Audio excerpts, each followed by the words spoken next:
Hello, I am Spexo, and for the past 4.5 years, since February 2016, I have been running a very highly successful political meme page on Instagram. And by highly successful, I mean not successful at all. It has about 5,400 followers now, of which maybe 300 are actually active, so it's a very exclusive group of people. But I do have a decent, loyal following, and I've been wanting to make other content like a podcast or videos or something like that for a really long time, but I didn't for a multitude of reasons. I mean, I did like make a couple of videos here and there and then I would delete them because I wasn't really feeling it, but I didn't really like go all out and actually try to start making videos on a regular basis because I'm 27 years old with like a career and a wife and 2 kids, and they want to like spend time with me and stuff, and I have like all these adult responsibilities. Also, the political, like politogram east people that talk about politics all the time is very oversaturated, and I feel like a lot of the people who are parallel with my beliefs and my worldview are very better at public speaking than I am. They're much more well spoken than me. And there's just so many people making this type of political content. But then I realized that I'm the only one who's consistently correct about literally everything.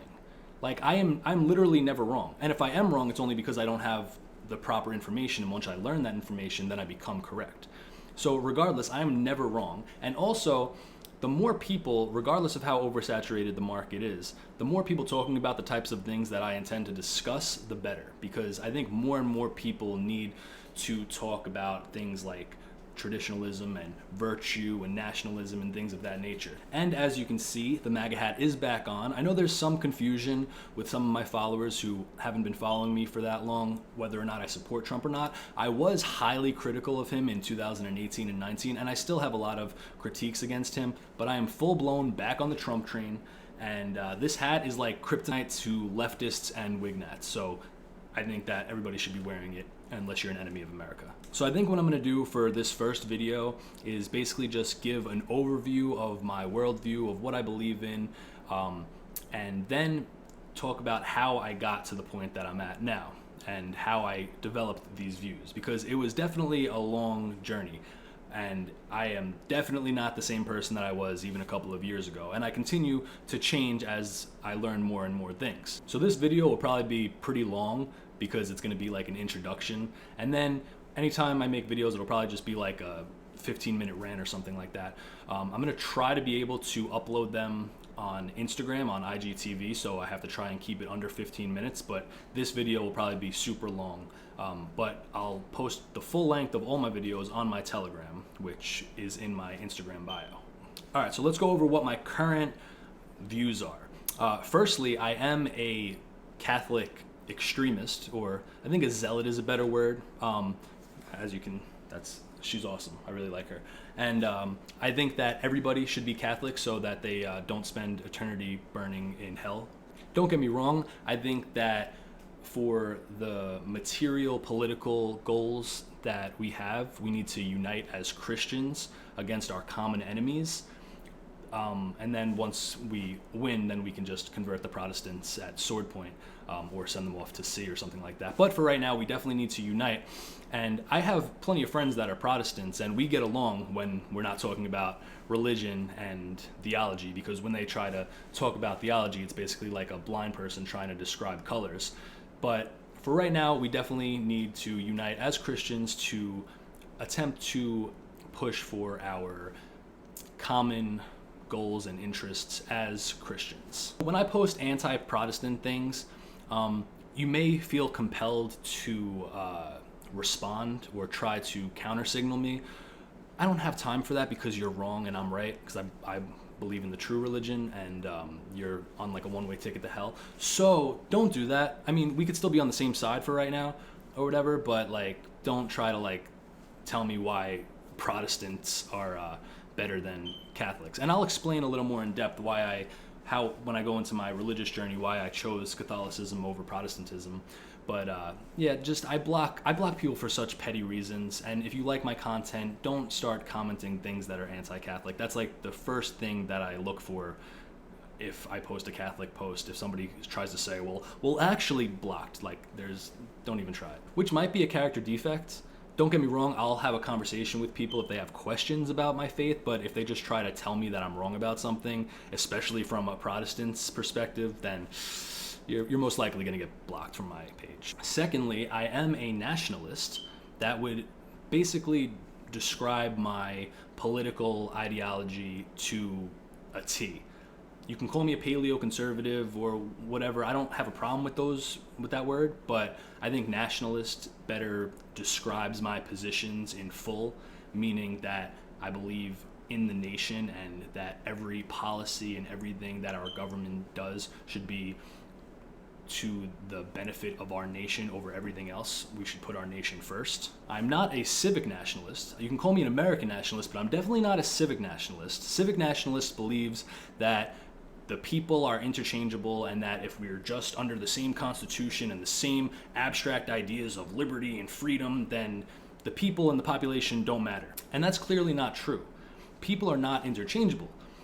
And a nation is its people. A nation is its people, its history, its culture, its traditions, its shared values, its shared blood, its shared faith, its shared traditions. All of those things culminate into what makes up a nation. Italy and Germany went through a monarchy, turned into republics, turned into fascism, turned into communist occupation, then back to republics, all within like 70 years. But they still remained Germany and Italy because of the people. So a nation is not its government, it's not these abstract ideas. A nation is its people. So the Constitution of the United States, while it is an important document, of course, is not nearly as important as American identity. And the American identity for the first 200 years of our nation's existence was 85 to 90% European and 99% Christian. And since the 1965 Hart-Celler Immigration Act, which stopped favoring immigration from European nations, our demographics have shifted more radically than any other nation in the history of the world. We went from 85 to 90% European to now almost under 60% European in only a 45-year timeline. That is absolutely insane. And radical demographic shift on top of the cultural degradation and the de-emphasis of Christianity are the two major things that have deteriorated American identity. But I do not identify as a white nationalist for a multitude of reasons. One, it's just a redundant term. And also, the DOJ has labeled white nationalism as a domestic terrorist threat. So I just don't think it's a very smart idea to openly call yourself a white nationalist. The second reason I don't consider myself a white nationalist is because the majority of people who call themselves a white nationalist in 2020, not all of them, but a good majority of them, are not people that I really want to associate with. They're generally falling under the Wignat category, which I'll explain more of what I consider a Wignat in a little while, but generally they're not Christian, they're not moral, and they're just not in favor of the same ideas and values that I am. And three, I'm really not a white nationalist.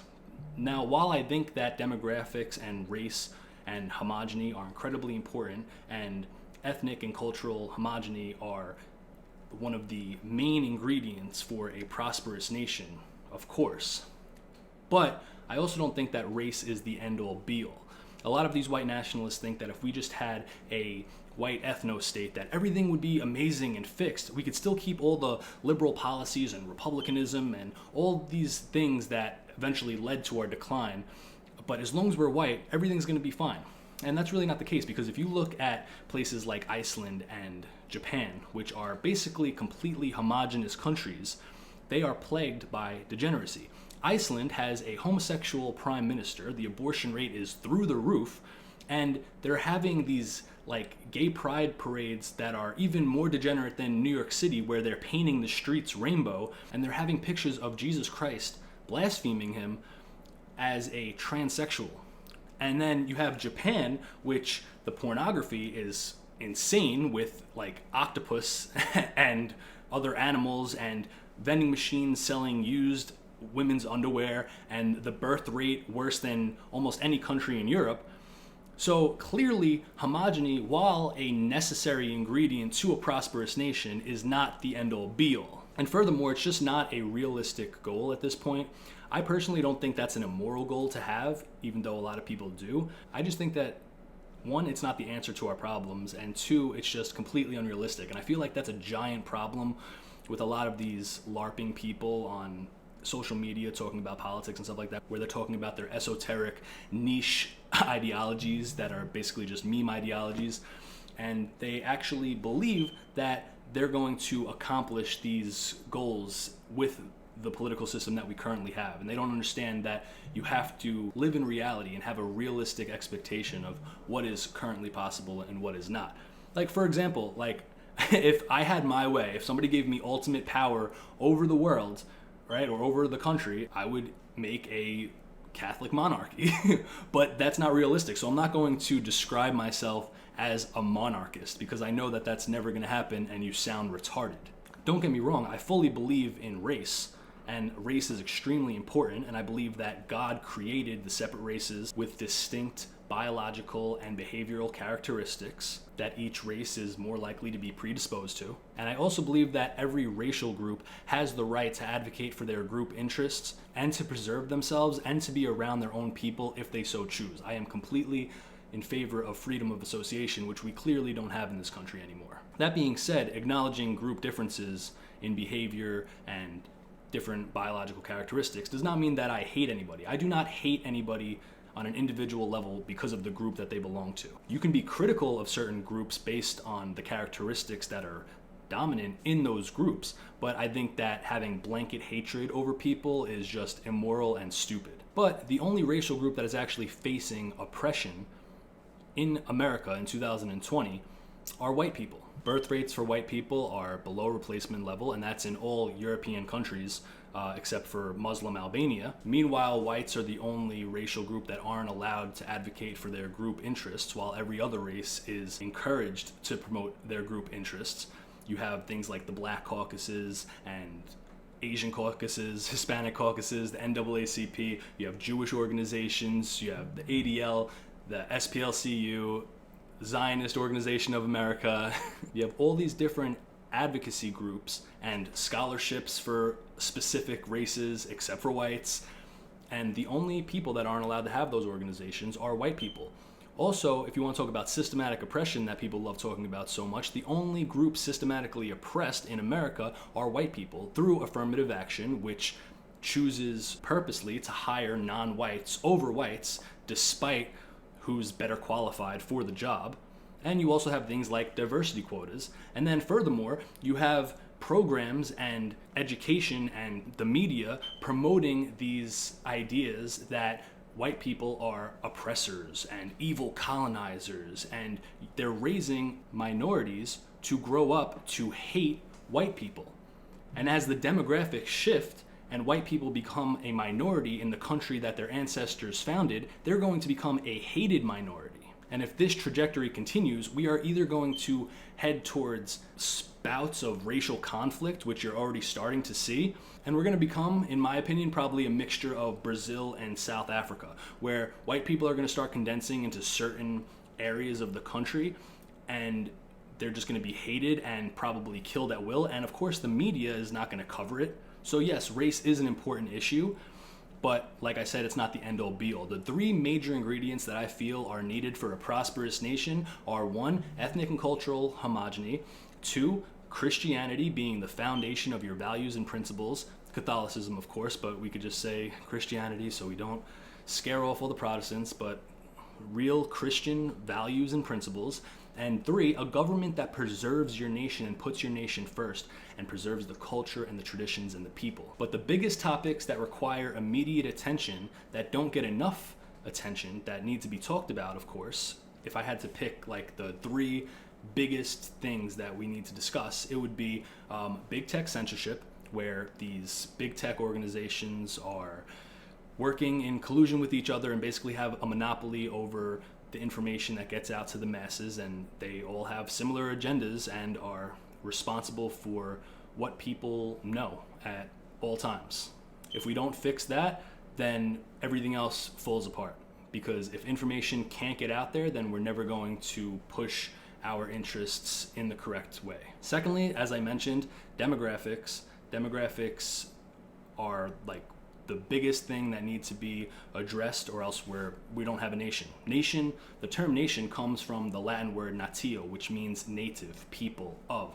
The people who founded and conquered this country and built it up were European Christians. And as European Christians become a minority in this country, and a hated minority, then we're not going to have a nation. We're going to have a geographical landmass with strangers living on it who hate each other. And that is just simply not sustainable. And 3, true traditional Christian values. You're seeing it now where the mainstream conservatives are already pro-homosexual, fine with drag queens and all this liberal nonsense, and as well, it's the free market of ideas, and if people want to watch this degenerate nonsense, then that's fine. We should totally allow it to corrupt the moral fabric of our country as long as it's the free market. And no, I believe that the moral standards and cultural identity and what we allow is far more important than the free market. So basically, without going into too much detail, that's the general overview of my worldview. Now, I did not have these views a couple of years ago. In fact, when I started this the meme page, I was a complete degenerate libertarian, free market. Oh, as long as nothing is imposing on my rights, then everything is fine. Nothing matters. The social cohesion of the country that I'm living in and the spiritual and physical well-being of the people who live in my country, that's not my problem. I don't care about any of that stuff. But obviously, as I went deeper and I started to learn more things, my worldview changed. But even starting before that, just 8 years ago, I was a complete degenerate, drug addict, promiscuous, nihilistic heathen, right? And I was basically the epitome of everything that I now hate and despise, which I think is a big part of why I have such strong feelings the way I do now, because I lived on the other side of that and I've seen the moral decay that living that type of life can cause on your spirit and your soul. And so what I think I'm going to do is I'm going to talk about how I got out of that drug use and that lifestyle, and then how I got clean, and then started getting more into politics. And then after the political story, I'll get into how I went from a complete atheist to this Catholic zealot that I am now. So this is going to be a pretty long video, like I said, and I'm sure if I make other videos, they won't be nearly this long. But I posted the idea of starting to make videos about like my political journey, and a lot of people messaged me saying that they would be interested in watching it. So this is going to be that. So starting off, I was born to 2 recovering drug addict parents who met in a 12-step program and had me out of wedlock when they were 2 years clean each. So right away, I was off to a good start. This is not me bashing my parents. Now I have a phenomenal relationship with both of my parents. My father is my hero. My mother is a great grandmother to my daughter. And, but this is just where I came from. I definitely did not have the best start. In fact, the vast majority of people who have the type of background that I have do not end up where I am now. So I am very blessed and very thankful to God for the journey that He led me on. And like I said, I'm not bashing my parents. They raised me to the best of their ability, and I mean, I ended up pretty okay, so they did something right. So they broke up when I was about 2 years old, and they basically shared custody. I mean, my mother had custody of me, but I saw them both pretty much equally. I would go from my dad's house to my mom's house, and my dad basically made it his life to help other addicts get into rehab and to get clean.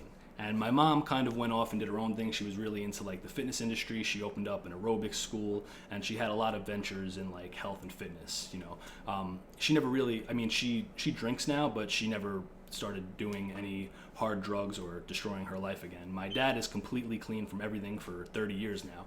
And so my dad made his life helping other addicts, which is a very virtuous thing to do. So growing up, I was exposed to a lot of things that I probably shouldn't have been exposed to, but I think it ultimately was for the better because it gave me a lot of knowledge of addiction and seeing it firsthand. I saw a lot of people come in and out of my father's life who were trying to get clean, and I seen a bunch of people die. People would come into his life and I would meet them and then they would be dead the next week. Or I would see like junkies totally come into my dad's life and completely change their life around and become some of the best people that I ever knew ever. So I learned about addiction, and for like my entire childhood, I became the type of kid that was like, I am never going to touch any type of drug whatsoever. I'm never going to drink, never going to smoke weed, never going to do any of that stuff, because I saw the horrors of addiction firsthand. And I was kind of autistic with it. Like I would go to my friend's house and their parents would be having a cup of wine or something like that, and I would like be like, yo, I didn't know your parents had a drug problem. I think they need rehab. And they'd be like, what are you talking about? So I had that mind state of the extreme of I'm never gonna touch anything, kind of like those weird straight edge kids, except I wasn't like a weirdo rocker. And I kept that mind state until I was probably 13 and a half. It was the summer after 8th grade. In the summer after 8th grade, I went to my friend's house and we were having a sleepover, and his parents, who were probably functioning alcoholics because his mom like was 40 but she looked like she was 70 and she was always drinking cranberry and vodka, and cranberry juice and vodka I should say. And so they had this giant liquor cabinet, and it was like 1 o'clock in the morning, and I remember his parents were upstairs sleeping, and I pretended to drink from this like disgusting liqueur that they had, and like just as a joke, and my friend was like, don't be a bitch, just do it, just drink, who cares? And I was like, all right, screw it, I'll try it, why not? And I remember I took this big styrofoam cup and I filled it to the brim with this, I don't even know what it was like this flavored liqueur. I'm pretty sure you're supposed to like mix it with stuff because it was like really thick and disgusting. And I remember I just held my nose and just chugged it, and I remember I almost puked and it was disgusting. But like 15 minutes later, I was wrecked. And I remember I stood up and I was standing in the corner of his living room, like looking around like this, right? And he was like, bro, what are you doing? Sit down. And I was like, I don't want this feeling to end. And I fell in love with that feeling of like getting out of myself and being drunk and not in my correct mind state. Like it opened up something in me, you know? And I didn't even really like this kid. This kid was like fat with acne, and he wasn't good optics, right? For like getting girls or anything like that. He was like just a really disgusting kid. But I went to his house every week because I knew that I could get drunk if I went over his house. And that's what I did for that entire summer. Every weekend I would go to his house, get wrecked, and like it was awesome. But I was still in that mindset, like I don't want to be a drug addict like all my dad's friends, you know? So I was always justifying what I was doing. So when I started drinking, I was like, well, at least I'm not smoking weed like my other friends. And then within like a month, I started smoking weed. And then when I started smoking weed, I was like, well, at least I'm not doing pills like my other friends, you know, like always justifying it. And within a 2-year time period, I went from being a relatively decent student and overall a decent kid who didn't really lie to his parents to being a complete degenerate scumbag junkie at like 14 years old. My common ritual would be I would go to my mother's liquor cabinet and see if she bought anything new or if there was any bottles that were at least halfway full that I could fill up a water bottle with a mixture of different things. And then if I took too much, I would fill their liquor bottle with water, right? Up to the line. I would always make sure I knew where it was so they wouldn't notice it missing. And I would have a water bottle filled with a mixture of all these different types of alcohol, and I would start drinking it on my way to the bus stop. At the bus stop, if I had weed, I would smoke weed at the bus stop. So by the time I got to school, I was already wrecked out of my mind. And then if my mother gave me lunch money, I would usually save up my lunch money so that I could buy Xanax in school. So at around 14 or 15 years old, I was doing pills and smoking weed almost every single day. And I was stealing money from my mom. My grades were steadily declining. I got this reputation in my high school as being the kid that was always high. And honestly, I liked it because I mean, it was like attention. It was bad attention, but it was still attention. And like, I craved that attention of like hearing stories of what I did in school the previous day, because I rarely ever remembered. Like, if I got to do Xanax, it was like the best day ever, because I would go into school and by second period after I took the Xanax, it would just be a complete blackout, and then I would wake up playing Call of Duty after school, and I was like, I have no idea what happened. And then I would hear stories about how I did insane stuff in class, and it was really bad. And then of course, like, the lying came in, because I started getting phone calls home that I was always nodding off in class. 3 separate times I believe that I got kicked out of class, and one time I even got the principal's office called on me, and they had to come upstairs because I got alcohol poisoning while I was in school, and they called my mother to pick me up, and I lied my way out of everything. I told my parents that somebody dared me to drink soap, and I don't know if they believed me or if they were just in denial. My dad told me that he knew that like I was doing stuff, but he really didn't want to believe it, and also he knew that if he tried confronting me about it, I would just deny it, and I had to be ready myself to stop. My mom, she just was in complete denial, and that's like a thing that I learned, that no matter how much knowledge you have of addiction, when it starts happening to people that you love in your family, no matter how clear the evidence is, you always don't want to believe that about somebody that you love, right? So I was just lying and thinking that I was getting over on everybody else, when I was really just getting over on myself. Another time, it's funny, I'm not trying to glamorize it, but it is a little funny thinking back on it now. It's completely degenerate, and I completely disavow all of these actions. But one time I was on Xanax and really drunk, and I went into band class, and the only reason I was in band class was because it was between band and something else that was, it was like band or acting or something like that, or drama. And I didn't really want to do either of those things, but band seemed like, okay, maybe I'll learn how to play an instrument at least. And also, there was this girl that I really liked that was taking that class, and was also the reason that I picked the gayest instrument in the world, which is the clarinet.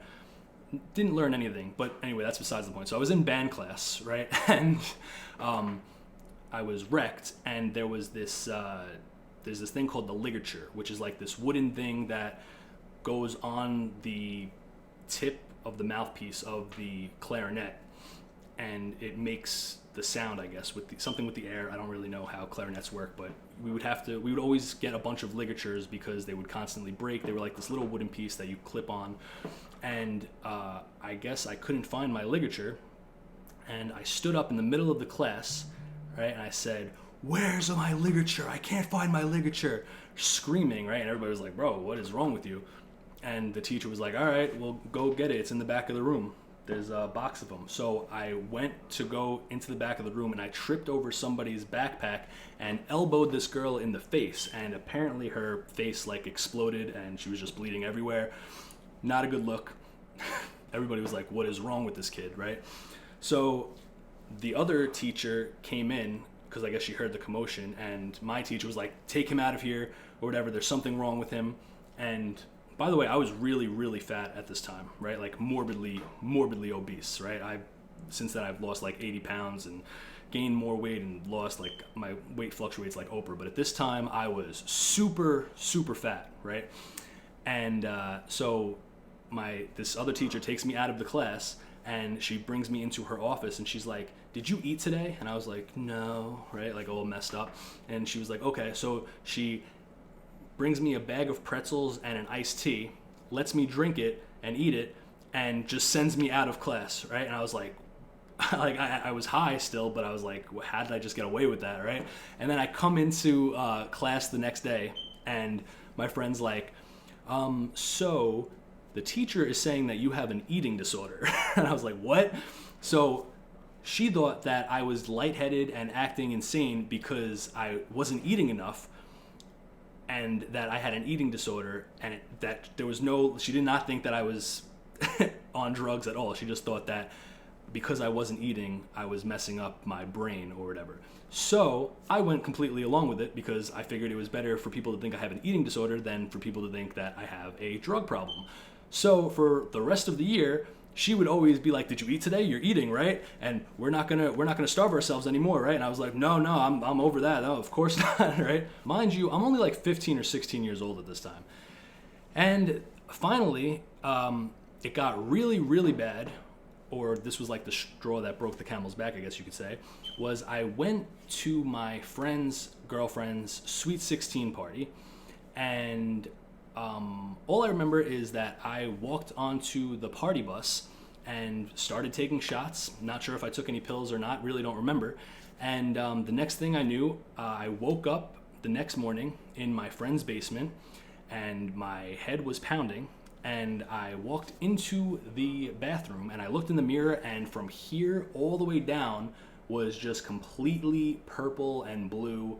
I looked like Two-Face, right? And I remember I looked in the mirror and I just started hysterically laughing and then throwing up everywhere.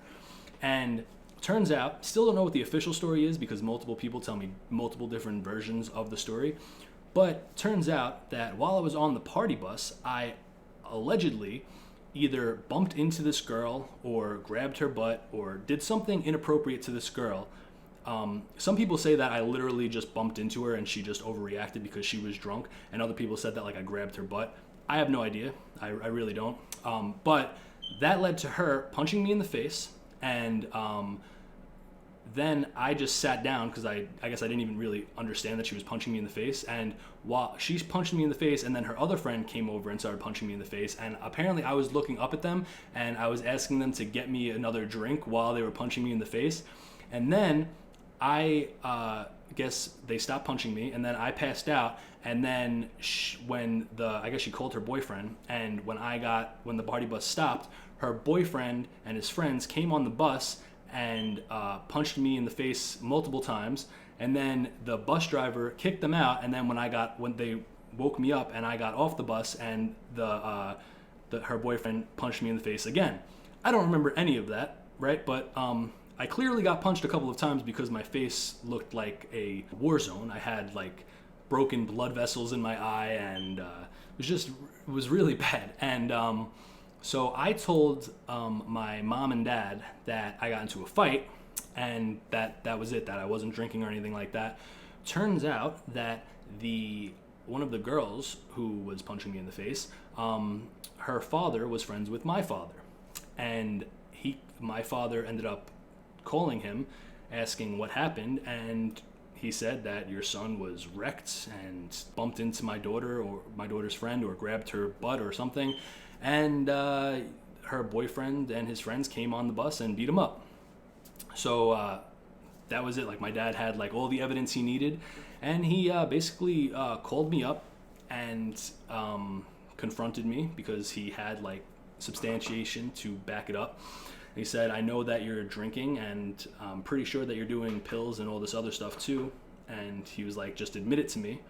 And I like broke down hysterically crying, and I was like, "Yes, I am." And he was like, "Okay." He was like, "You've been around this your entire life. You know what happens to drug addicts. You know what the ends are. And I am here to help you if you want. But if you're not willing to get clean, then I'm not going to be part of your life, and I'm not going to stand here and watch you kill yourself." And like at that point, I was like so broken, and also my dad was like my hero and like the one person in the world that I never wanted to like let down or disappoint. So I basically said, "Okay, I'll do whatever you want me to do," you know. And he was like, "Okay, we're gonna take you to a meeting." And so I went to a meeting. And I was shook because I have been going all my life with my dad, just as like his son. And my dad was very popular in this 12-step program. And I knew like all the people, right? So I hear other people talk about how they're afraid to go to these meetings and stuff to help themselves because they're afraid that they're not going to know anybody, and you know, they're worried or whatever. I was afraid because I knew everybody, and I thought everybody was going to look down on me and say, "Wow, you're a scumbag. Your dad has 20-something years clean. How could you do this? You knew the dangers of addiction, all this stuff." But I went there. I was almost 17 years old. I think it was like the week before my 17th birthday. And I raised my hand. I said, "I'm an addict. I have one day clean." And everybody clapped for me. You know, they gave me hugs. They told me that I was in the right place. They told me that they made me feel like I was my own person, you know, and that was like, I was like, wow, this is awesome. And, you know, over the next like year and a half, I stayed clean. My grades went up. You know, I started applying for colleges. I had a job. I bought my own phone. I started getting friends that were actual friends that like I wasn't just hanging out with because I knew that I can get high with them, you know, and, you know, my life started to like slowly change. And I stayed clean for 18 months until I was 18 years old. And then I went to college. And when I went to college, I had no intention of relapsing whatsoever, right? And, you know, for the first 2 months of college, I did extremely well. I went to college with a friend of mine at the time. He knew that I was an addict. He knew that I wasn't going to drink or do anything, and he was perfectly fine with that at the time. And, you know, I was still going to parties. I was still talking to girls, you know, but I was also not drinking. I was also not partying. I was like the designated, like, babysitter for my friends when they got really drunk. And I was doing really well in all my classes. You know, I was at the top of all my classes. I had like a 3.9 GPA, I think, for the first semester. And then about 2.5 months into college, so I think I started in August. So I think at the end of September or maybe the middle of October, I don't really remember the exact timeline, but I was at a party and my friend asked me to hold his Four Loko, which is like this energy drink with alcohol in it. I don't even know if they make them anymore. And he handed me the Four Loko and he was like, "Can you watch this? I have to go to the bathroom." So I was holding it and I'm looking at it and my other friend's there and I'm like, I really want to drink this right now. And he was like, "Who cares? It's just alcohol. Just do it. Why not?" Right? So I had like this devil and angel on my shoulder, like going over the negatives and positives of this, right? And then like the devil had my friend backing him up saying, "Yeah, it's just alcohol. Just do it." So I chugged the Four Loko, and then I went around the party and asked all the strangers if I could have a sip of their drink, right? Now I'm a really big guy. I'm 6'5", right? So if I'm going around to strangers asking for their drink, they're likely going to give it to me, right? Not to sound too braggadocious, but I'm a physically dominating guy. So a bunch of people gave me sips of their drink that I've never met before, which is disgusting. And I got wrecked, and that was it. That was like, now I already relapsed. Now I can do whatever I want. So without going into too much excruciating detail, the drug problem I developed when I was 14 years old, that took until I was about 17 to really develop into an extreme problem, took only about 6 months to develop into an extreme problem while I was in college. Before I knew it, I went from having a 3.9 GPA to failing all of my classes because I just was not going to them anymore.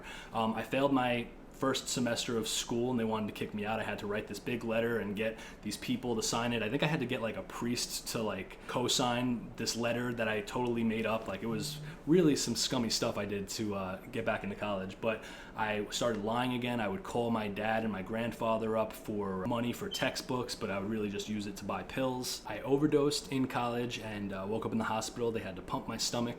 And the bill got sent to my father's house. I told him that I got into a fight again, so the lies and the manipulation just started coming back like 10 times worse than they did the first time. You know, it was just like everything was on hyperspeed.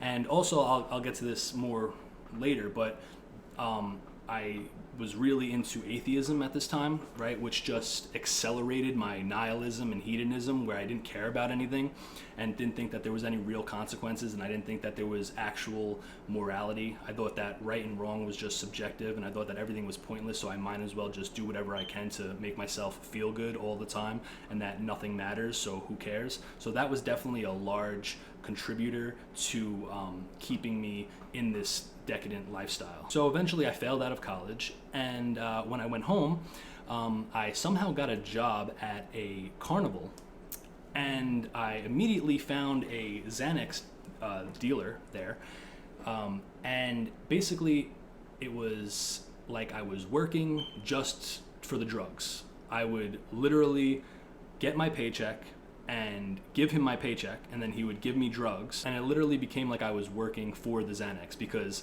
he first spotted me a bunch of Xanax when I first got the job, because I hadn't gotten paid yet. And then when I got my paycheck, I had to give him my entire paycheck. And then he spotted me more Xanax, and then I would owe him next week's paycheck. And it was just a never-ending cycle where I was basically literally just working for the pill. And I also just became a complete horrible person. I was robbing people, I was breaking into people's houses. If I went to somebody's houses, I would go into their medicine cabinet immediately, look for anything that said controlled substance, whatever. The worst thing I did, which I am still very sad about, and that still really hurts my heart because I think it's the worst thing that I have ever done in my life. And even though I have I've sought forgiveness for this, and I've made amends to my grandfather for this, I still think that this is the scummiest thing that I have ever done, and it still like bothers me that I could ever even contemplate doing this to like somebody that I really loved. Even though, like I said, like I've talked to my grandpa about it before he passed away, and I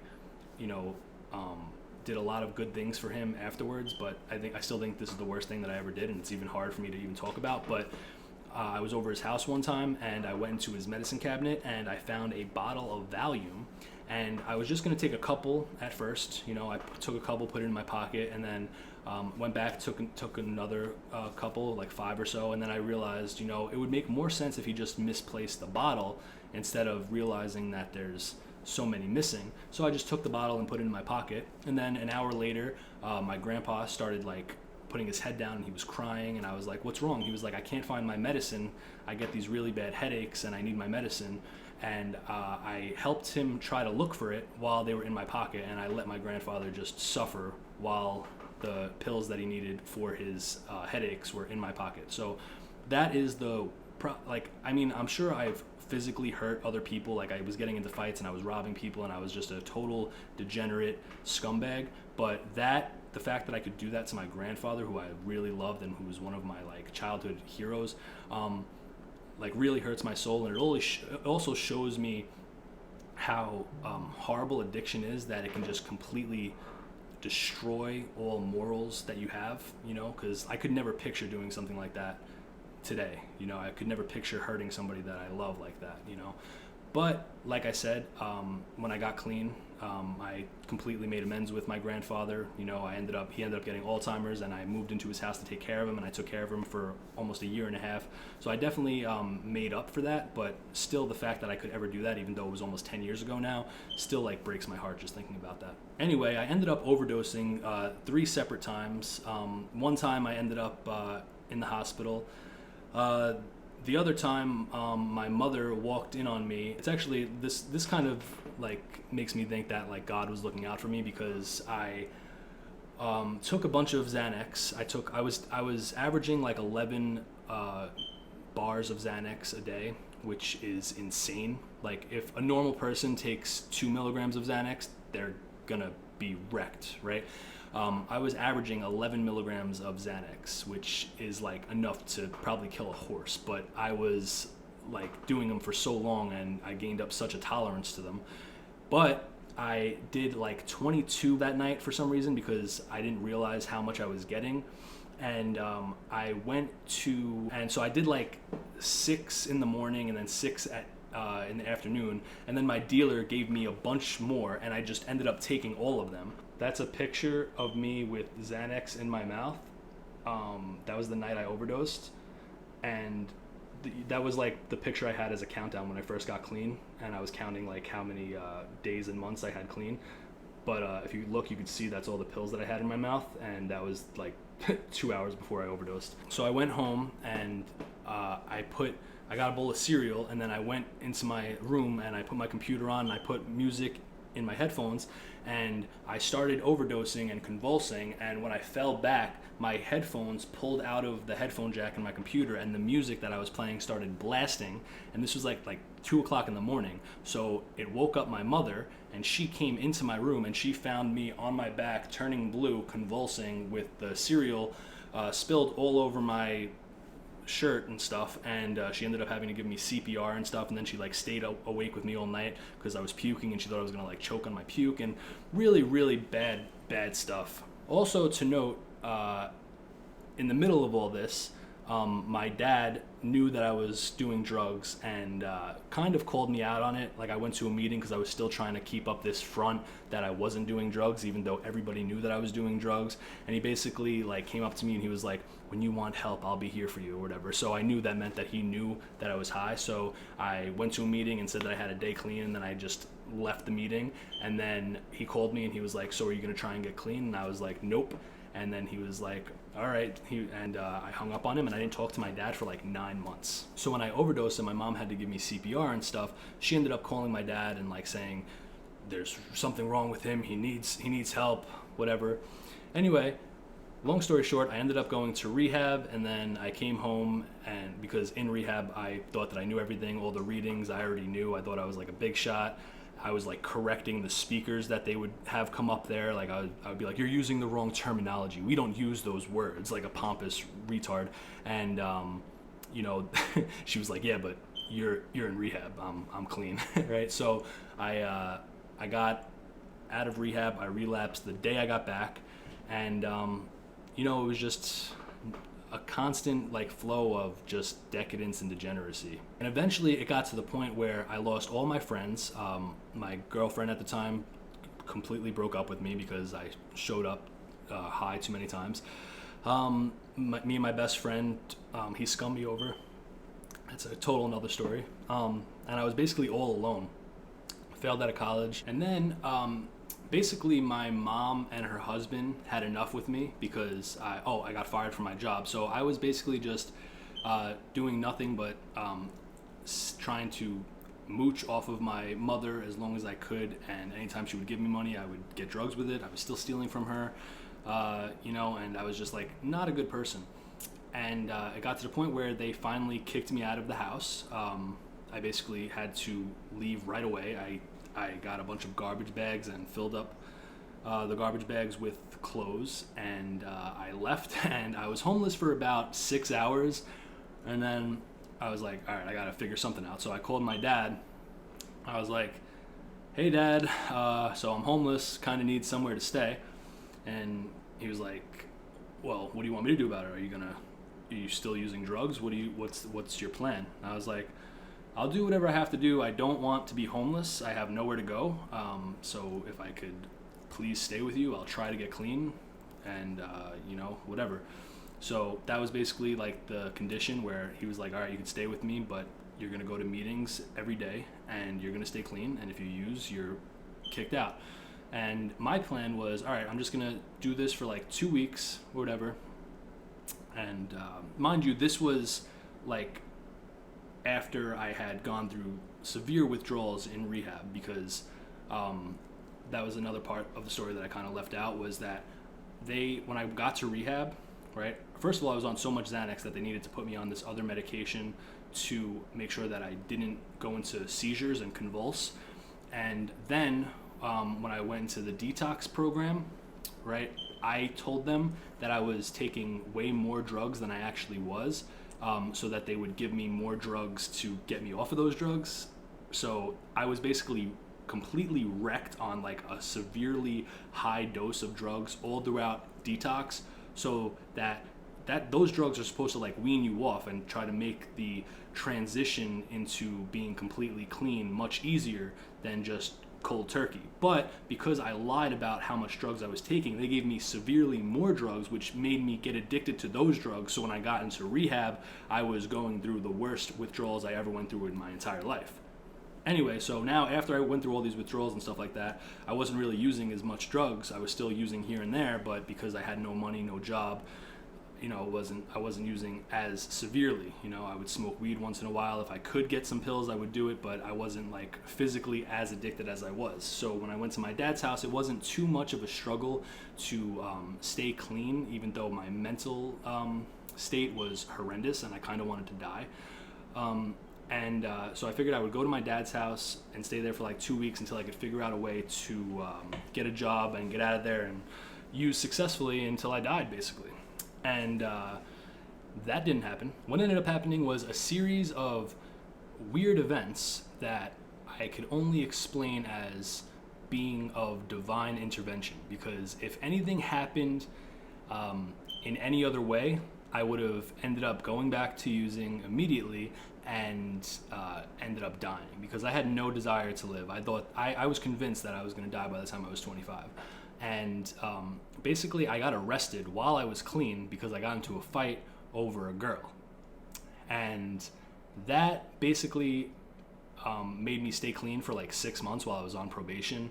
And so basically I was clean, I was miserable, going to these meetings that I hated and didn't want to go to. And then I get arrested, and now I'm even more forced to stay clean because if I don't stay clean and I come up dirty on the drug test that they're giving me every Thursday, then I can go to jail for like 7 years because I got arrested for felony to assault. But if I stay clean, it'll get dropped down to a misdemeanor and come off my record. So it was a very horrible situation, but like I said, I think that it was like a divine intervention type of thing, because if that didn't happen, I 100% would be dead by now. So it took me about 2 years after getting clean and getting arrested and going through probation and stuff of me being completely miserable, me saying that as soon as I'm off probation, as soon as I do this, I'm going to start using again. I don't care about anything. Nothing matters. I hate everybody. I don't care about these meetings, blah, blah, blah, all this stuff. It took about 2 years of being clean and going through these motions and gaining all of this stuff back into my life, this trust, getting a job, being able to pay for myself and stuff, just because I was going through the motions of doing the right thing, not because of anything that I wanted to do. And it took me 2 years of doing that to for something to finally snap in my head and be like, why am I so obsessed with going back to that degenerate lifestyle? No, there's nothing there anymore. All of my friends have moved on. Half of them don't even like me or want to be around me because of the stuff that I did to them. All of the girls are gone completely. There's nothing there anymore. Why am I so obsessed with that past life? And being clean is not bad at all. I'm gaining so much stuff. I have such a good relationship with my family now. I'm getting trust back. I'm able to be a productive member of society. Why am I still so obsessed about this stuff? And that's when I really started realizing that, okay, I don't need to live like that. I don't need to be a scumbag anymore. And I could actually start working on myself. Because when I got clean, getting off the drugs was definitely a major part of changing my life, obviously, because I'd be dead if it wasn't for that. But when I got off drugs, I was still left with myself. I was still a promiscuous, atheist, nihilistic, just horrible, degenerate person with zero morals, I mean, I'm not saying I was a horrible person inside. It's just that I didn't care about anything. I was nihilistic. I had love for my family. I had love for people. I was always kind. I was always good to strangers and nice, but I just was still not really a good person because I didn't care about anything. Which is a great segue into my political story, because once I got clean and then once I really started getting into politics, that's when my morals started to change.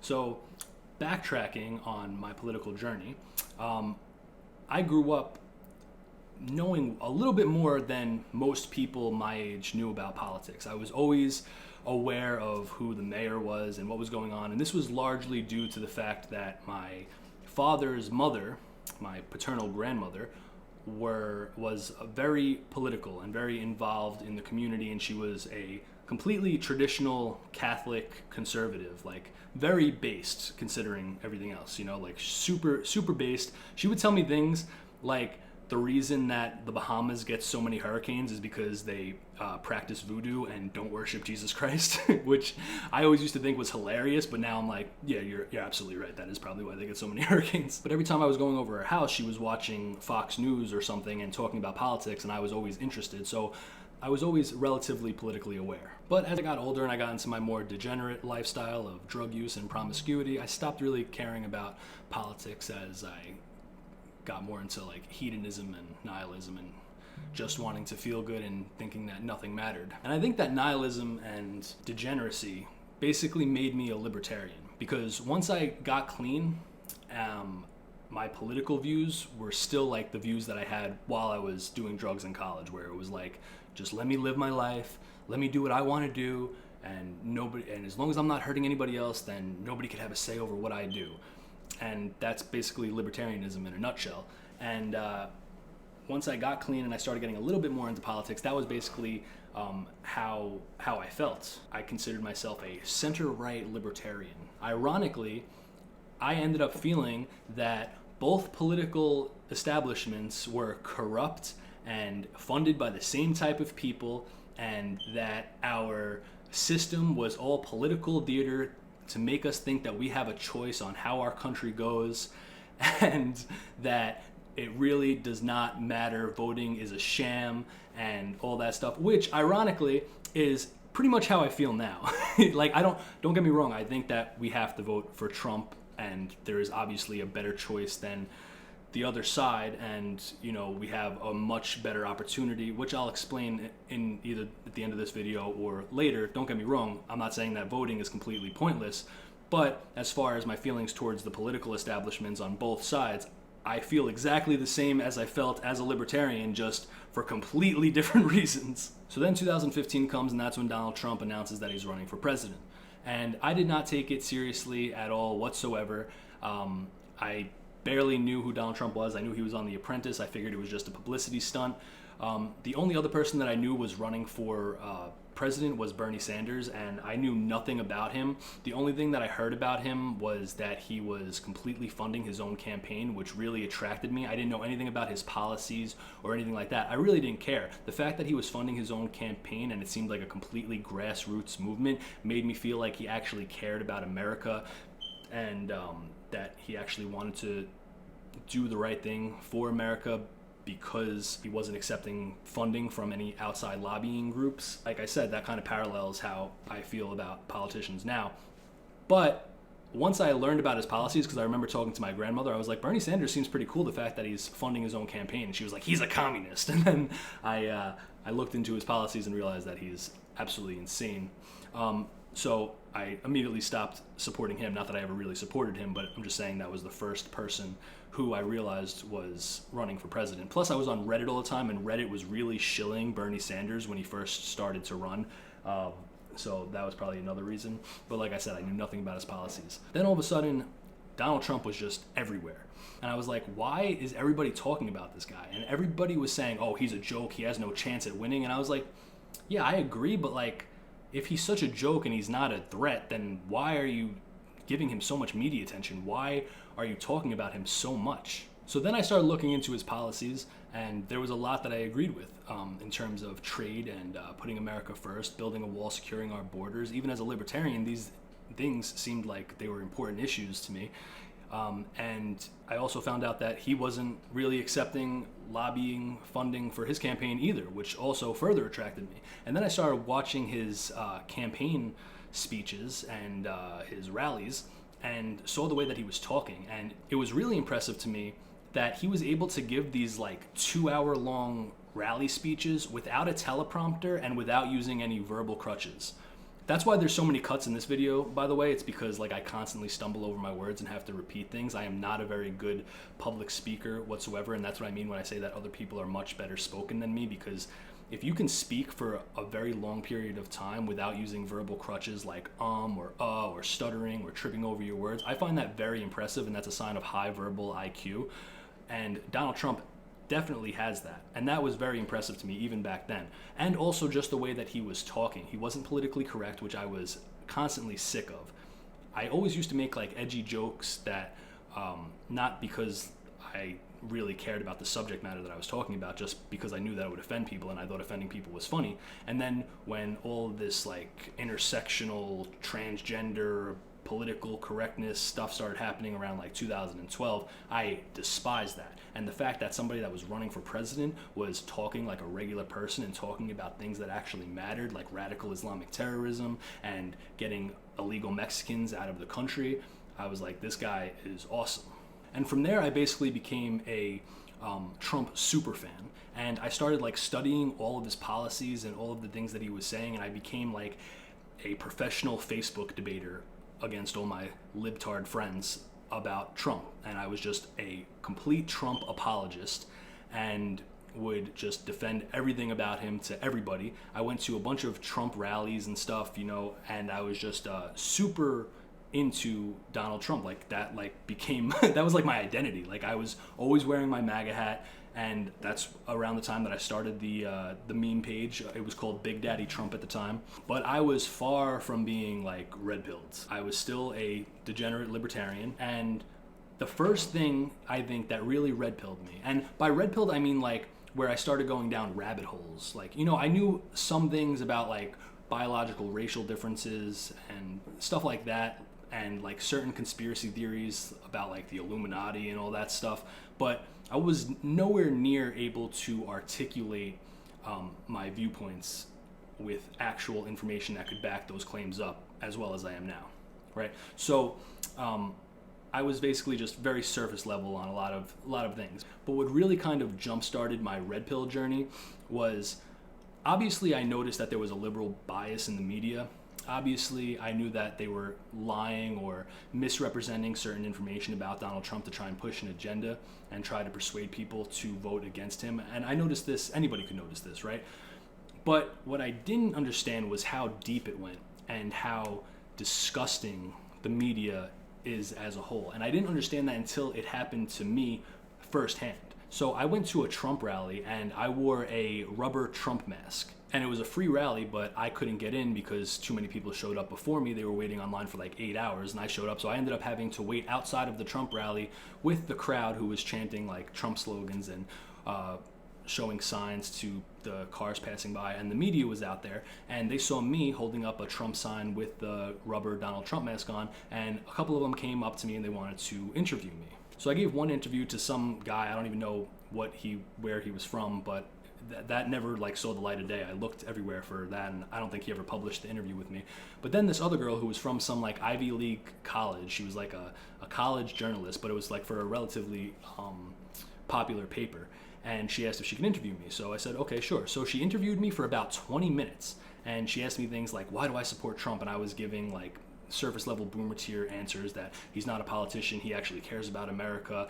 He wants to protect our borders and our national security. And he wants to make people respect America again. And he wants to fix our trade deals. And, you know, like an honest answer that is like a decent answer, but still very like surface level for compared to stuff that I would say now probably. Then she asked me like, am I in college? Do I work? What do I do? And I told her, I said I was in college for 1 year. I didn't tell her that I dropped out because I was a drug addict, right? I told her that I was in college for 1 year and then my grandpa got sick and I left college to help him out, and now I'm working for a union doing construction, which was semi-true at the time. I left out some details about like failing out of college because I stopped going to classes because I was on drugs, but I was working in a union and I was making really good money at the time.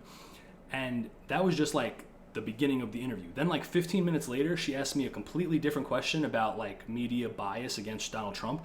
She said, do I feel like there is media bias against Donald Trump? And I said, oh, absolutely. I said, it's not even just media, it's also academia and everywhere. There's a strict liberal bias. Like my friend went to college and he was in class and this other girl was wearing a Nike hat, so he put on his MAGA hat and he got kicked out of class, and the teacher was like, I need you to leave the classroom right now or take the hat off. And he said, why do I have to take the hat off if she's wearing a Nike hat?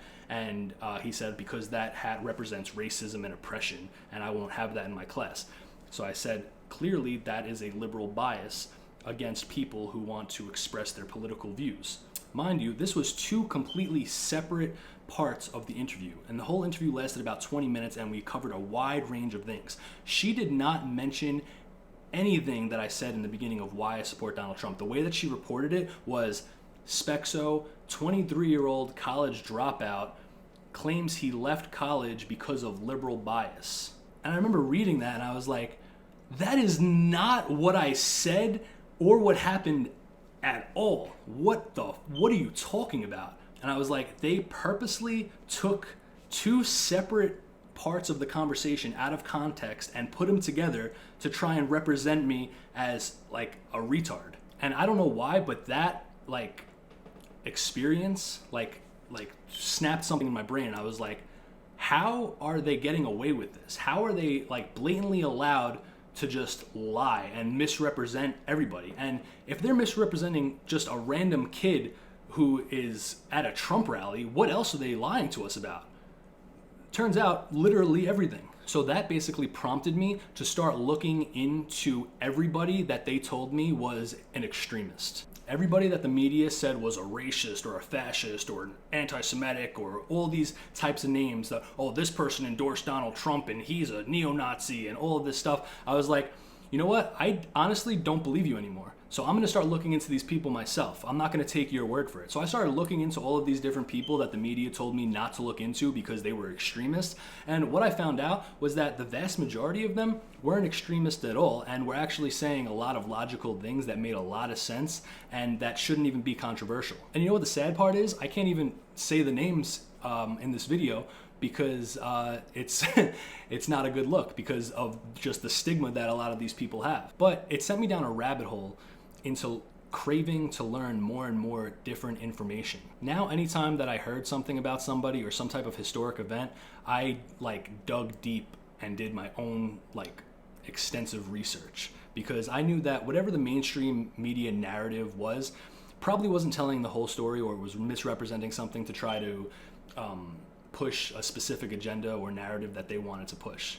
This basically made me learn more about racial differences, the history of Europe, certain historical events and ideas about certain things that didn't happen the way that the mainstream narrative claims that they happened without getting into too much detail. Hearing different perspectives on different wars that we were involved in.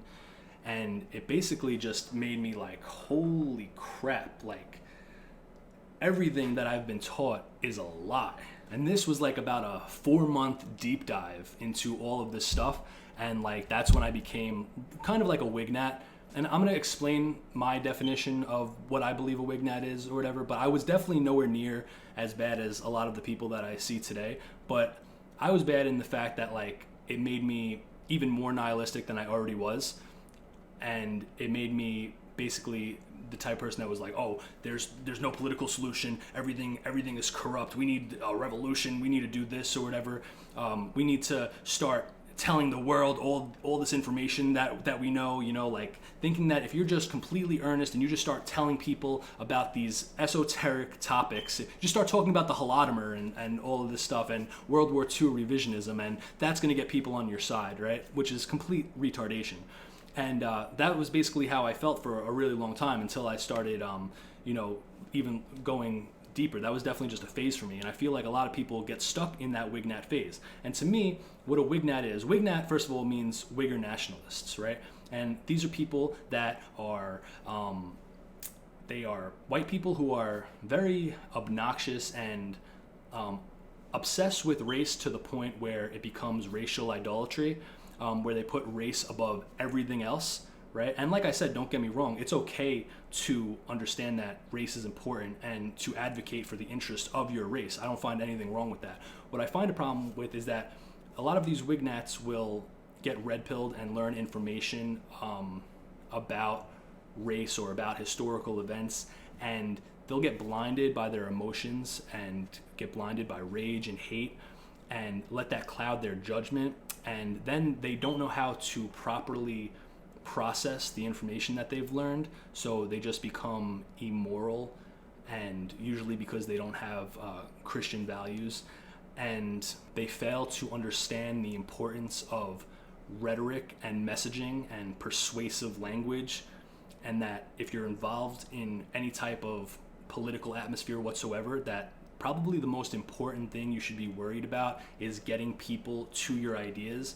And you're not going to do that by being completely antagonistic and saying all this sensational stuff and thinking that people that don't even understand the differences between nationality, race, and ethnicity, or the fact that demographics mean anything, you think that you going up to them and talking about the Holocaust or the Holodomor or something like that, or naming them, is gonna be persuasive and bring them over to your side. It just doesn't work like that. I'm not saying that this information isn't important and that there's a time and place for it. Yes, of course, but I'm talking about these people that make it their whole entire identity and they call everybody else gatekeepers, but honestly, they're the gatekeepers because they think that if you're not going about your messaging the way that they are, then that you're an optics cuck or whatever. and they're honestly like retarded, and they're not allies. And people say that, oh, you shouldn't be infighting with Wignats, and it shouldn't be a fight between the paleocon American nationalists and the Wignats because they have the same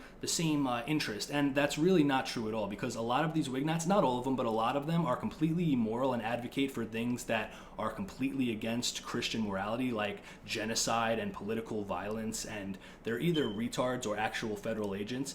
And just because they may have parallel ideas about racial identity and demographics and things like that, saying that we're infighting with them when we criticize them or when we don't want to associate with them is like saying we're infighting with leftist socialists because we both have criticisms of capitalism. It's just not the case. We are not fighting for the same things. We're not on the same side. If you are telling people to commit violence or you're advocating for literal genocide and things like that, then you are not an ally. You are mentally retarded or a bad acting person who is probably a federal agent. And it really shows why most people shouldn't be literate and shouldn't be involved in any type of political discourse whatsoever, because a vast majority of people can't properly process information and think realistically and live in reality. And that's why the vast majority of people need to be oppressed and shouldn't be allowed access to any information whatsoever. So I was in that semi-Wignat phase of thinking that, like, okay, you need to like take the approach of just blatantly blurting out like everything you now know, and that's going to change the world, which I was like that for a little while, and it was really dumb.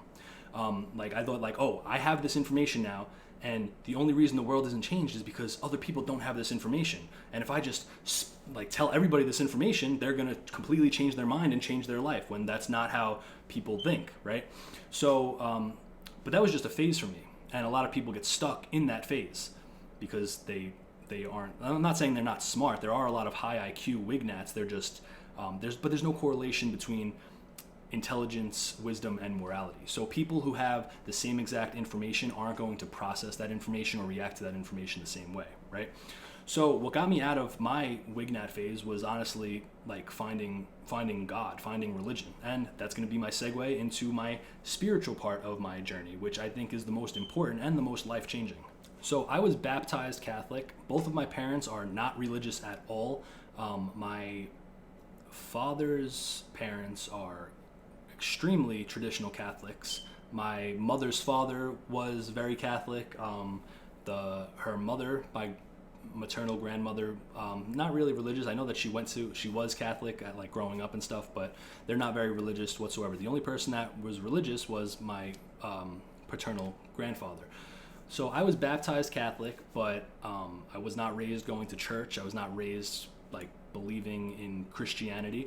I mean, they did send me to a Lutheran school, which is insane now that I think about it, because nobody in my family is Lutheran or any form of Protestant whatsoever. I am from a Irish, German, Catholic family, and it makes no sense, but they said that they sent me to this Lutheran school because it was the only private Christian school in our district that they could afford, and one of my mother's friends said it was a good school. So I grew up learning the Bible and learning about Jesus Christ and stuff, but it was from a Protestant perspective, and really didn't do me much good, So as I got older and then eventually went to a public school after 6 years of the Lutheran school, I very much drifted away from God because it wasn't really a big part of my life and family growing up. And then the older I got, the more I drifted away from believing in any type of God. And by the time I got to high school, I was just like, I don't really believe in God. I don't really think about it, but I'm like,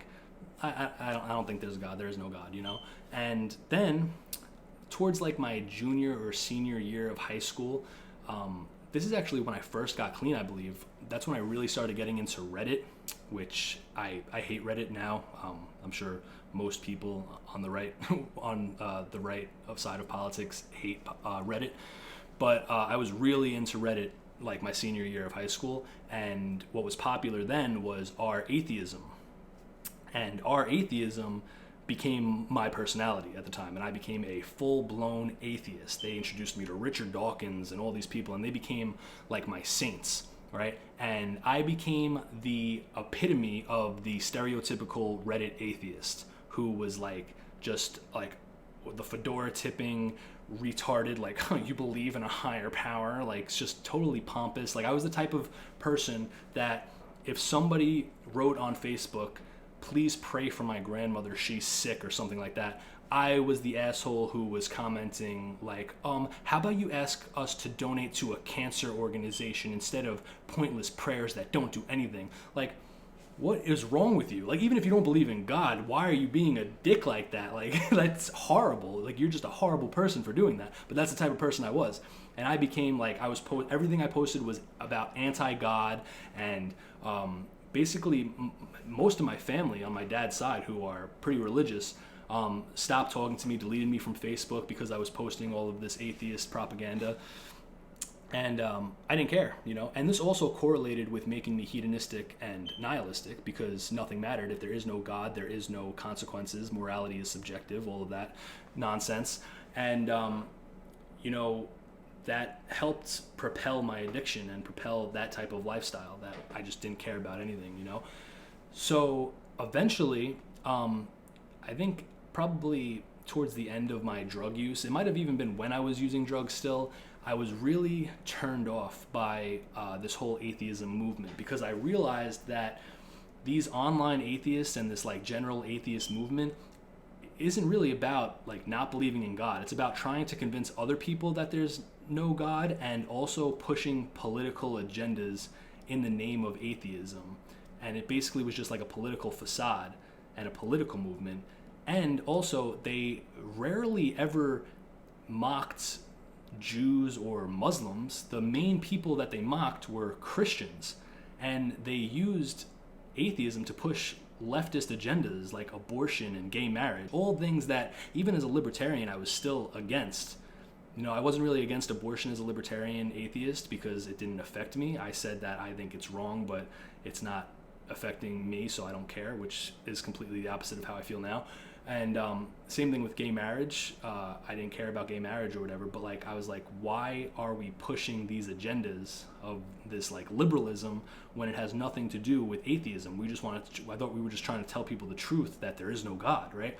So I realized it was a political movement, and that just completely turned me off. And it also turned me off when I realized how pompous and how much of a jerk I was being, and how much of a jerk everybody else that was involved in this movement was too. So I was still an atheist, but I was basically an atheist who hated other atheists. So now, fast forward to me getting clean, and I got a sponsor, and my sponsor was one of my dad's best friends, who I knew since I was like, before I was born. He was in my life. He was there when I was born. He was friends with my dad like 3 or 4 years before I was even born, and he was in my life like the whole entire time. And he was basically like an uncle to me. And I felt really comfortable with him, so I asked him to be my sponsor. And I remember one time we were driving, and he asked me something, and I told him that I was feeling like very down and I don't want to be clean and all of this stuff. And he was like, well, you need to pray. And I told him, well, I don't believe in God, so I'm not gonna pray. That seems pointless to me. And he was like, believe that I believe, and even if you don't believe that prayer works, what's the harm in trying it and expressing your desires and what you want out loud? Maybe that will help you. So I reluctantly tried it, and I remember I was like, I don't believe that anybody can hear me, but I want my family to be safe. I want to be able to live on my own and do what I want, blah, blah, blah.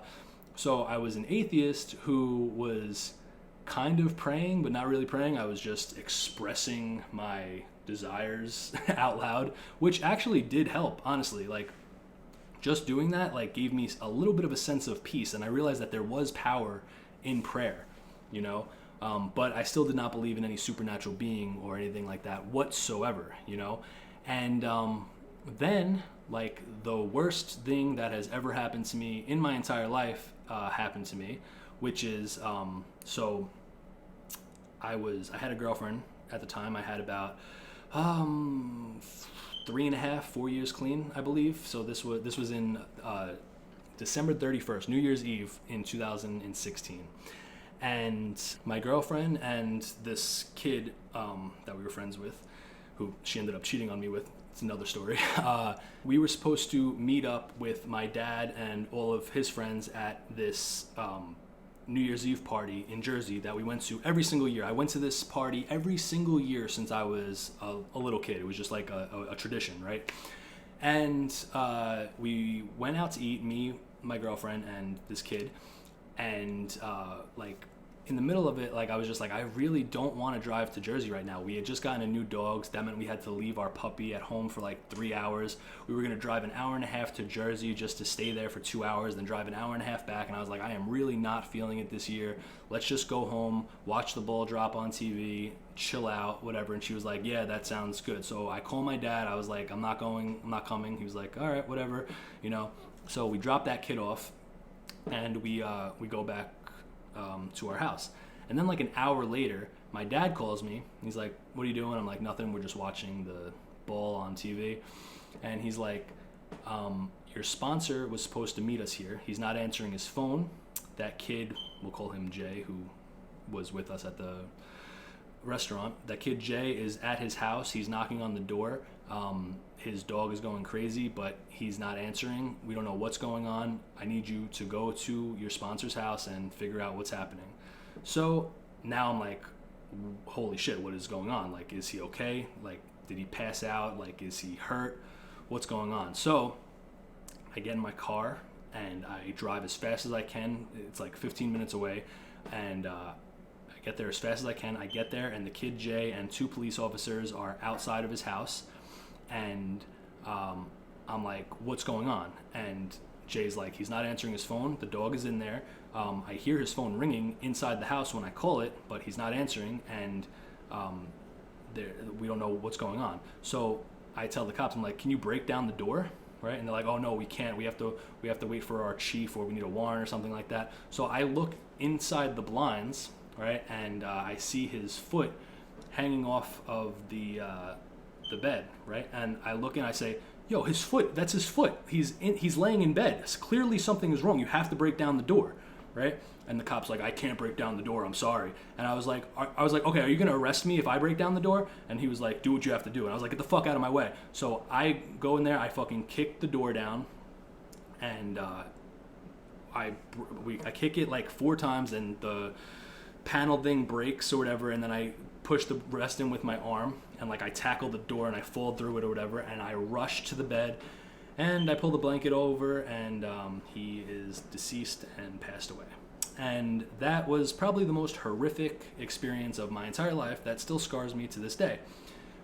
But it also led me to a lot of good things, mainly finding God, because after he passed away, I was talking to a lot of people, and it was very hard to process. I had lost a lot of people in my life since then, but nobody near as close as I was with him. So when I was talking to people, I was like, it's really hard not believing in God and trying to deal with death. And somebody said like something really simple, like, don't you think that it takes more faith to not believe in God than it does to say who knows what there is? Why are you so hell-bent on being so certain that there is no God when nobody is certain whether there is or not? And I was like, yeah, that kind of makes sense. That's kind of true, you know? And then somebody said to me, you might not believe in God because you're thinking that it's just some guy in the sky, when maybe God is something that we're not meant to comprehend. Maybe God is this type of energy that we're not meant to understand or fathom as humans, right? And that got me thinking, and I was like, that kind of makes sense. And, you know, that basically made me like kind of like agnostic. And also because there was a lot of coincidences that started happening. Like I had a dream of my sponsor, and he was like, I was like a nightmare. I was having a nightmare of my sponsor. He was like walking through the desert in like his underwear, and he started like vomiting blood, right? And I was like so terrified, and I didn't know what to do. And then all of a sudden I heard like his voice in the background saying, I'm okay, everything's okay, it's gonna be okay, or whatever. And that was really weird. And then I had to give his eulogy at his memorial service, and I was really nervous to speak in front of everybody. And then I like reached into my pocket and I found a magnet he had given me or whatever that had like this inspirational quote on it, and I was like, how is this stuff happening? You know, like it was really weird. Like it seemed like these like supernatural coincidences were happening, and that started making me think even further about like, okay, maybe I don't understand everything. Maybe I don't have all the knowledge in the world to really say that there is nothing greater than myself, you know? So that's when I basically became an agnostic. Then the deeper I got into politics and studying like history and stuff like that, I kind of became like a theist, like believing that there is a God, but I don't know what it is, and it's not for me to know. And the reason I started thinking like that is because I went to a dinosaur museum, and they had this giant T-Rex skeleton, and I was like, wow, this is crazy that they dug up these bones and all this stuff. And I was like, and they put it together. And then I look at the plaque, and it says that the only real bone is like a 2-inch rib bone, and everything else is just the artist's interpretation of what it might look like. I was like, what? I was like, so you have this whole museum with all of these skeletons? So I was like, so this whole place is just a lie. This is nonsense. What is this place? So I started doing research into like dinosaur conspiracies, right? And I'm not gonna get into that now, but it basically led me down another rabbit hole of like what the Big Bang Theory is and who started it, and there was some bad acting people behind a lot of those science discoveries, I guess you could say. And it kind of made me realize that that's also like a political agenda. Like these people are trying to push like that there is no God. Like they're trying to push people away from God. It's so like clear. Like everything is anti-God. So then, like I said, I believed in some type of higher power. Didn't really know what it was or if I was even meant to comprehend it, I guess. And then as I started learning about more European history and learning about like the Middle Ages and things of that nature, I realized that Christianity was basically what made Western civilization. After the fall of the Roman Empire, then you had the Holy Roman Empire, and the church was what basically preserved all the knowledge we had from the Roman Empire, and then the church also basically advanced civilization and created these monarchies, and then created these new borders, and basically created what eventually became the European nations that we now know. Without getting into like too much autistic detail or whatever, I basically realized that what made European Western civilization so great was Christianity, right? So from that point, I became a cultural Christian, right? Like I didn't believe that Jesus Christ was the Messiah. I don't even know if he really existed or not. I don't believe in the whole Bible stuff like that. You know, I'm not really into that stuff, but you know, I understand that Christianity definitely has a significant importance on European and Western civilization, and that without it, it might not have ever happened the way that it did, right? So then, I don't know why, but something like clicked in my brain, like, okay, I believe in God, I believe in cultural Christianity, but if I believe in a God, there has to be like the right God. Like all these different people believe in different types of deities and different gods and stuff like that. And I want to know why is Christianity so popular? Why was it Christianity and not some other type of religion that went through the entire world and created these insane, awesome civilizations that made the world and made Europe as powerful as it was? So I wanted to look into like the beliefs of Christianity and why would any logical thinking person believe this stuff. And that's when I stumbled onto a lecture by a person named Lee Strobel. And by the time I like found him, I was already kind of convinced that like Jesus Christ was who he said he was. But this is what like basically cemented the nail in the coffin for me. And I'm not saying that if you watch this lecture, you're going to automatically believe in Christ. I think that you kind of need to be on like towards that journey to really let that have that effect on you. But for me, it just completely sealed the deal. When I watched this lecture by Lee Strobel called The Case for Christ, there's also a movie and a book too. The movie was pretty good too, but this lecture is like 40 minutes. It's on YouTube. Just type in The Case for Christ by Lee Strobel. And this guy basically was an atheist, and he was a journalist, and he married this woman who was a devout Christian, and he hated that his wife was a devout Christian, and he set out on a path to try and disprove Christianity to her with historical facts and evidence, trying to show her that what she believes in is physically and scientifically implausible. So for 2 years, he did this insane research where he talked to scientists and doctors and historians, different priests, and basically they provided all of this evidence that showed that not only was Jesus Christ a real person, that there's more evidence for his existence and his resurrection than there is for, like, I think it was like Julius Caesar or somebody else famous in history. There's more evidence for the death and resurrection of Jesus Christ than there is for other famous people in history, and that there are so many witnesses that saw him rise from the dead, and the fact that so many predictions and stuff came true. Obviously, I'm not very good at articulating the physical facts that he found, but he explains it in his lecture, all of these different facts that made it undeniable that Jesus Christ not only lived but was who he said he was, because there's no other plausible explanation. So I highly recommend people watch that lecture by Lee Strobel called The Case for Christ, because that's what basically made me realize, holy crap, okay, so Jesus Christ is God. Like, there is no other explanation for it. So now I was officially a Christian. I was no longer a cultural Christian. I was a non-denominational Christian, which is Protestantism, but kind of like the lowest form of Protestantism, right? But maybe not. Actually, Baptists are probably really bad.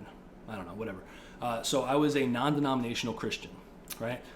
Then I started thinking, like, all right, if I'm a Christian, if Jesus Christ is who he said he was, then clearly there has to be a correct way of going about following Jesus Christ's word, right? It can't be that he came to earth and created this religion and he just wanted there to be 40,000 different sects of Christianity that all believe and interpret the doctrine in different ways. That just never made sense to me at all. Like, why are there so many different conflicting Christian denominations? So that basically led me down a 3.5-month journey trying to learn about Christian beliefs and church history.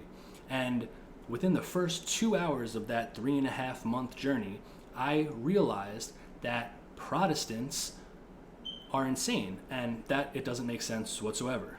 Sorry. But for the rest of those 3.5 months, it was a really big struggle for me to determine whether it was Orthodoxy or Catholicism that was correct. And obviously, eventually, I decided that Catholicism made the most sense and was the truth. And I'm not going to go into all the details of why I decided it was Catholicism. Maybe I'll talk about that in another issue. I guess the overall view was like I had a lot of questions about Catholicism that I wasn't really happy about. Like, I didn't like how liberal and modern a lot of the Catholic churches have become, especially what Pope Francis has been saying. But every question that I had, when I looked for an answer, I found a very simple explanation.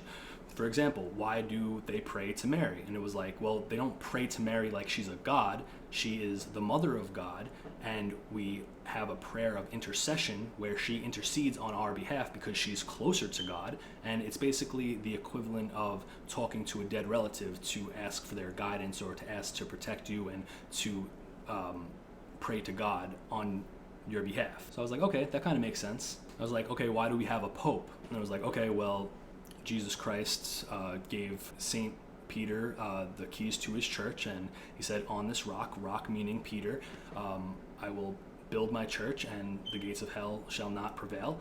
And he also gave Peter specific authority at the Last Supper over the other apostles when he asked him a question about if we get into disagreements, who should be the person to make the final decision, something along those lines. And then also he told Peter to feed his sheep or tend to his flock or something along those lines.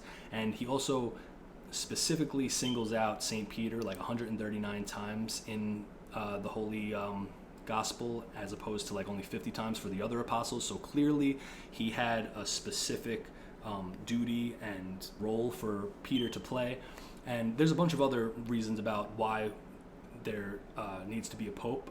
There's this video by Vatican Catholic. Now, Vatican Catholic is a sedevacantist YouTube page. I am not a sedevacantist, but they do have a lot of great videos on church theology and church history and doctrine and all that stuff. And there's a video called "The Bible Proves the Papacy," which I highly recommend, and it basically proves beyond a reasonable doubt that it is in Scripture that Jesus Christ basically appointed St. Peter as the Pope, and that we also have apostolic succession through every Pope since then. And then I also have questions like, okay, but why do we have these liberal popes that are saying this weird stuff, and it kind of seems like it's like heretical compared to like the actual Catholic teachings? That was also another easy one, that most of these criticisms were just fundamentally misunderstanding Catholicism, that papal infallibility is not what everybody thinks it means. Every word that the Pope says is not infallible. Papal infallibility is only when the Pope invokes that ex cathedra, I think it's called, and that's when it comes to matters of like doctrinal change and disagreements and stuff like that, which is like like if they can't agree on something in like an ecumenical council or something. I believe, this is my understanding of it, that the Pope has the final word over it, but that has only happened like one or two times in history. But the Pope is still a man capable of sin and capable of error. That doesn't make every other Catholic obliged to follow every single political statement that he makes. And as bad as Pope Francis can sometimes be, which I disagree with a vast majority of the things that Pope Francis says, but I'm never going to publicly disrespect him because he still is the Holy Father of the Church. We've had far worse popes in the past. We've had times where we had anti-popes. We've had times where there was 3 different popes fighting, or 3 different people claiming that they were popes and saying that they're the true pope and stuff like that. We had a pope that dug up the previous pope and put his corpse on the throne and held a mock trial for his corpse. So we've had a lot of crazy things in church history.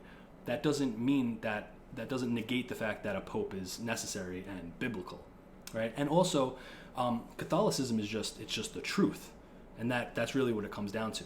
And I believe that anybody who is interested in Christianity and that does like a deep dive from like a non-biased perspective, who is just looking for the truth no matter where it leads you, which what I was doing, because I had no loyalty to Catholicism. I had no loyalty or aspirations for anything. I was actually thinking about putting my daughters in a Mormon school, which is completely disgusting to me now, only because of the values of community that they have.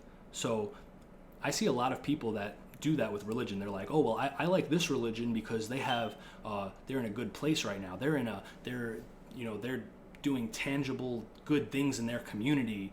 Like, then okay, become Amish or become Mormon, right? Like, the only reason that I'm not going to do that is because it's not the truth. And if I'm following a religion, it's because I want to save my soul. I'm looking for salvation. I believe that it's the truth. I'm not following a religion for the material benefits that I want it to give me. So all of those things that I just discussed culminated in creating the person that I am today. And I am nowhere near perfect, and I don't really think that I'm better than anybody except for the person who I used to be.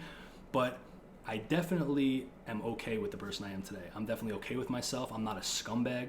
I definitely fall short on things that I'm supposed to do, but I'm definitely in a better position than I was a couple of years ago. The 3 most important things in my life are God, my family, and my nation. Like I said, I'm 27 years old. I have a great career. I have my own house.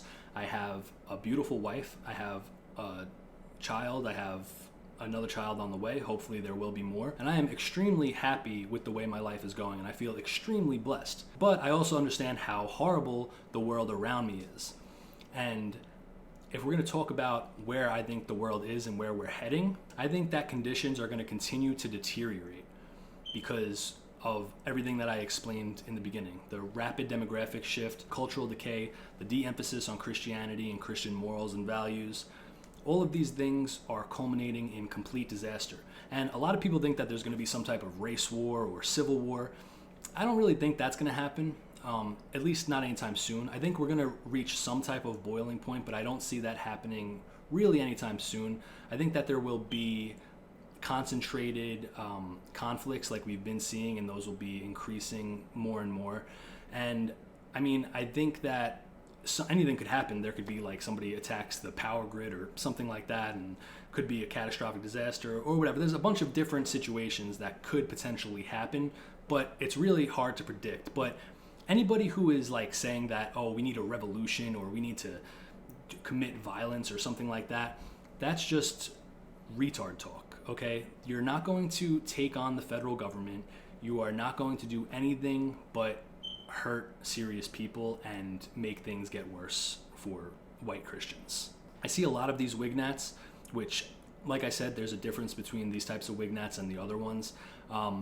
But there's a lot of wignats that unironically tell people to like go out and start committing political violence and like say that we need to like genocide certain groups of people, and they're retarded and they're not helping anybody and they are enemies. They are not allies whatsoever. If you think it's a good idea to start attacking the federal government or forming private militias and storming the Capitol or whatever retarded fantasy that you have, and you think that's going to end up in a positive way for you, you're dumb. What's going to happen is that you're going to be killed by the federal government, and then they're going to use that situation to further oppress normal people. So don't be a terrorist. That would be my number one advice, is don't give in to that nihilistic worldview where there's no political solution, there's no nothing. What I would say is that the two biggest pieces of advices that I could give to anybody is to pray and prepare. Praying is self-explanatory. I think that the most important thing and the most life-changing thing that happened to me was finding God, and specifically Catholicism. And by prepare, I mean that covers a large variety of things. By preparing, I mean that prepare yourself for the worst case scenario. If there is some type of major disaster, you should have a contingency plan to get out of your house, get to safety, have protection, have self-defense, have a food supply, all of those type of things. But I also mean prepare in your life in general. You should have preparations for if things go bad, but you should also have preparations for things if they don't go bad. Meaning you should be focusing on getting self-sustaining, getting a job where you can save money and you can provide for yourself, getting a good relationship with God, getting physically and mentally healthy, learning as much as possible, as long as you're able to, mentally process information logically without turning into a schizophrenic retard, and set good goals for yourself to be virtuous, to be kind, to be better than the person you were the day before, right? And your main goal should be to start a family and have babies and to raise them with proper values, and also to coordinate and get in touch with like-minded people, because that's like the best thing that you can do, is to form, even if it's not a real community, even if it's just an online community of people that have the same values and the same morals as you. Because I read this quote somewhere, and I think it's one of the best quotes I ever read, and I think it's great advice. It said that we live in a fallen world, but we don't have to be fallen people. You can still be virtuous, you can still be kind, you can still fight for truth and justice and spread a message, and you can be the type of person that you wish society was filled with. Now, we may not get what we want in the end. In fact, we have a lot against us, but as long as we're alive, it's our duty as Christians and as men to fight for truth and justice, and to at least try no matter what. And honestly, no matter what, we're going to win at the end through Christ, right? So that's always something to keep the hope alive. Don't fall into nihilism. Don't fall into this, everything sucks, everything's hopeless, there's no political solution. There may not be, but we don't know that, Anything can happen. And I think that we need to stay strong and do the next right thing and try to, get ourselves in positions where we can seize upon opportunities, which is why I tell everybody now that you should be voting for Donald Trump. I know that by the time I post this video, it'll be less than a week until election, and I better get this video uploaded before election, because that's going to suck if he loses and then I upload a video with myself in a MAGA hat. But you definitely should be voting for Donald Trump. Like I said, I have a lot of criticisms of Donald Trump, but what people don't understand is that, I was a libertarian when I voted for Trump. And now these people who have similar experiences to me, where they voted for Trump when they were in completely different political stages in their life, now because Trump doesn't completely fit into your niche political ideology, now you're totally against him. And then you have all these nihilistic people who think that, like, he's an Israel shill, he's a Zionist, blah blah. Yeah, what American politician isn't, first of all? And second of all of the things that he's done for Israel are mainly symbolic, right? And he's still done a lot of tangible things for America that he's accomplished, including 400 miles of border wall. Even if that's just symbolic, that's still a crazy thing that he accomplished when everybody is virtually against him. The trade deals, he cut immigration by, what was it, 47% or something like that? I understand that was mainly because of the coronavirus nonsense, but do you think that anybody else was in office, they would have done the same thing? I think you're just delusional. They probably would have used that as an opportunity to bring in more immigrants. He's also been steadily declining the amount of immigrants every single year, legal immigrants every single year. He had some problems with illegal immigrants in 2018, I believe, and he's done some things that I definitely don't agree with, the way that he panders to homosexuals and blacks who hate him, and that he never mentions his base, which is middle-class white people. He barely ever mentions them. But like I said, he's not going to conform to every niche thing that you want. And as much as he's gotten done is insane compared to almost every other president in history. And we have to understand the system that we're involved in. We don't have to like the system. We can hate the system. We can hate the way that our government functions and realize that there's so much corruption just in it.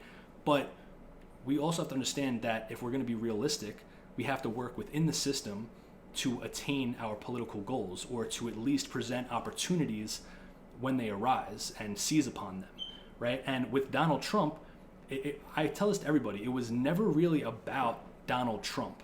Like, he was just like the start and the opening, because he appealed to so many people for a multitude of reasons, because he wasn't politically correct, he was an outsider or whatever, but he appealed to a bunch of different people. He appealed to libertarians, he appealed to nationalists, he appealed to disenfranchised Democrats who have just been voting Democrats their whole lives because they were like pro-union or whatever the case may be. People who never voted before, that were just tired of the political correctness and stuff. He appealed to so many different types of people from so many different walks of life, which was like a populist movement, which is why he got elected. Of course, the other stuff too that I mentioned, but you have to realize that it's not about Trump. It's about what comes after Trump and what opportunities arise from Trump. So now, if I ruled the world, like I said, there would be no voting at all. But since I don't rule the world and we're in this system, I think it's important, especially if you're in a swing state, to be voting for Donald Trump, because there is a tangible difference. Trump may not do everything that we want him to do, but like I said, he could lead the door open to like another real nationalist, reactionary type of leader in the future. And also, if Joe Biden gets into office, they're going to declare mass amnesty, increase immigration tenfold, increase hate speech laws, and basically turn white Christians into second-class citizens, even more so than they already are. And we're going to have even less of an opportunity to do anything in our favor, right? Kamala Harris just said that she wanted to ban the Catholic Catechism for hate speech, I saw. I don't know if that's real or a rumor or something like that, but these people are insane and evil. And pro-abortion, that should be the number one thing. Like, I know that there's a lot of retarded Trump supporters and like a lot of like these boomer tier and LGBT supporting Trump supporters that are really not our allies, but I think that's the litmus test. The litmus test is that you need to at least support Trump, or you're a total complete enemy. Because if you can look at the two establishment candidates and what they're even if it's just words, what they're saying and what they're for and what they're against, and you can actually say, oh, you would rather go with the Democrats this time, when the Democrats are the party of anti-white hatred, Black Lives Matter, Antifa, mass abortion, all of this degenerate stuff, stripping America of American identity, destroying statues of our historical figures, wiping away our culture, all of that stuff, and you can say, no, but it's still at least better than Trump, then you're just an enemy of America. That's my opinion anyway. So I think that regardless of all the criticism that you want to give to Trump, you still need to vote for him. All right, I think that about sums up my journey up until this point. I'm sure I left a lot of things out, but hopefully I'll be making videos on a regular basis, and they definitely won't be as long as this one. Until next time, have babies, don't be a degenerate, praise Christ, and avoid high interest loans.